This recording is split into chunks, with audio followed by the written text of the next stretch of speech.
Right, you made it to exercise number 4. This is a comparison between roast levels, light roast and a dark roast. Now, both of these coffees are from El Salvador. Yes, one is natural processed and one is washed, but really what is going to stand out is what happens when the coffee gets roasted longer.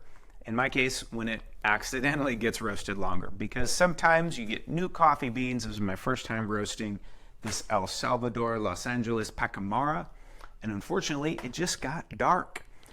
And as compared to this El Salvador Noriega Bourbon, this is a well roasted coffee where I would want to roast both of these coffees in terms of really seeing what the coffee has to offer instead of just what the roast has to offer.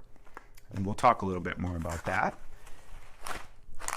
So we've got our 2 El Salvadorian coffees here, cupped, ready to go. Water's ready to go.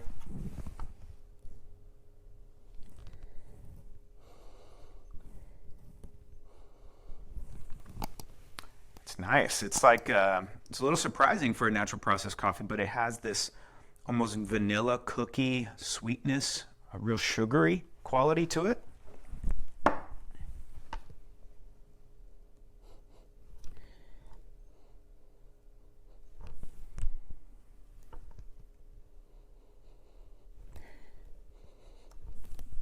It smells a little flat. Interesting.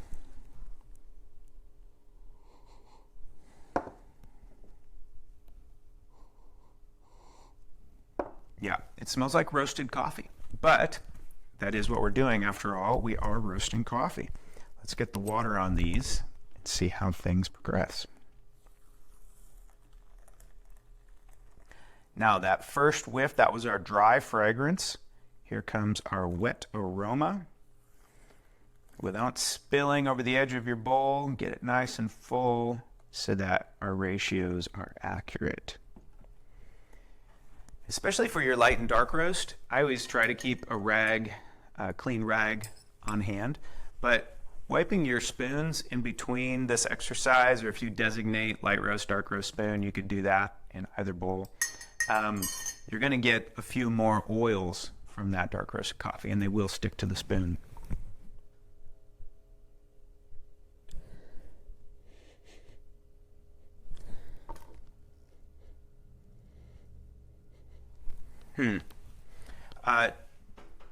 Often is the case, or what is often the case with a lot of coffees at the aroma stage, they're not putting off a lot of aroma yet until you break them. But this one just has a real smooth, sweet coffee smell. This one has a little bit more of like, in the traditional coffee wheel, the old SCA flavor wheel, you have that purple dry distillation. And I'm getting that sense of spices, roast, a little bit of smoke, kind of just a mixture of those darker qualities in this coffee, in the second cup of coffee. All right, we're going to wait those 4 minutes. We'll come back and look at them together. Welcome back. Exercise number 4, we're looking at roast level. Why in the world would I have red glasses on? Well, when you're doing a sensory exam, you should be in a dark room with only red light, or you should be in a low light room with red glasses. And that's because red does a wonderful thing in terms of taking the color out of the coffee. I can't see the roast level nearly so much or even at all if I have red lights overhead or these red glasses on. So I can't tell the difference with my eyes. Oh, that's the light roast, that's the dark roast. Because on an exam, on a test for sensory foundations, intermediate and professional, you will need to follow your nose and your taste to identify light roast, dark roast. Now, I could follow my nose and get that one done. But the benefit is you can also drink them. So this light roast, it's enzymatic, it's wild, it's floral, it's fruity. The roast is smoky, roasty, toasty, dark. high acidity, clean sweetness, nice medium balance in the body,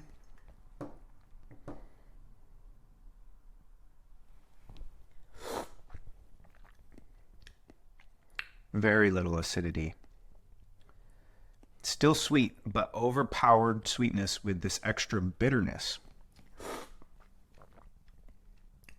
Now, we talked before about the bitterness from caffeine and why that Robusta was so much more bitter because they had twice the caffeine. The other variable in coffee, yeah, that's really lingering as bitter. The other variable in coffee that creates bitterness is roasting. When you burn something, when it becomes carbonized, when all those sugars and fibers are starting to burn, that's bitter.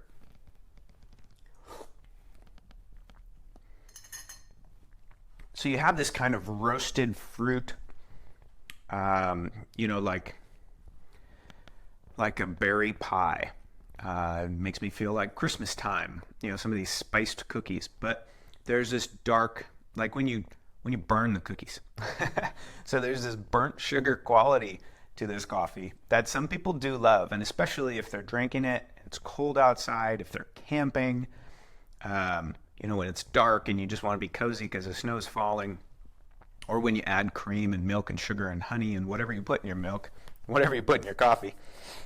Some people do just put a little coffee in their milk. But you want some of that bitterness, right? It kind of punches through milk and sugar and all the other stuff that you like to add. So acidity is going to be a major indicator. If you ever have to identify in a blind cupping and a triangulation the odd cup out, which one's dark and which two are light, you're going to look for the acidity in that light cup. Kind of that acidity sweetness. The sides of my tongue are lighting up. I'm salivating much more. And there's just more fruity flavors that are coming through. If it's a good light roasted coffee, you can get some poorly roasted light coffees or some low quality light roast coffee. But if you get a great coffee like this El Salvador Bourbon, it's going to stand out. And the reason it stands out is that in this coffee, I can specifically taste the origin, the qualities of the coffee, it's natural processed Bourbon. In this coffee, I shouldn't have used that beautiful El Salvador Los Angeles Pacamara because I accidentally dark roasted it. Pacamara beans are special like that, saved for the roasting channel. I could roast almost any coffee. I could roast a lot of coffees this dark, and they would all have this same characteristic trademark, that roasted fruit, burnt sugars. And what's happening is the first thing I notice is the roast. And if that's the case, then you're drinking the roast, you're tasting the roast. You're not tasting whether it's from El Salvador or Nicaragua or Guatemala. You couldn't even tell. You're just drinking a dark roasted coffee. All right.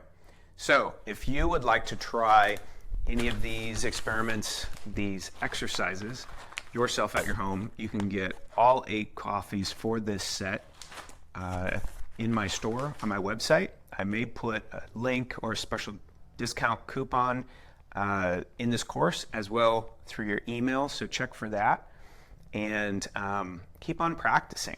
Like, if you can find some great coffees nearby and you can identify, okay, I can do this exercise if I buy from this local roaster or I pick up this from the grocery store, go ahead and set it up. But I really do want to make sure that you're starting with the right tools so that you can really lock in this learning. So I encourage you to pick up some extra beans if you want to, if you find one that you love, you can buy more.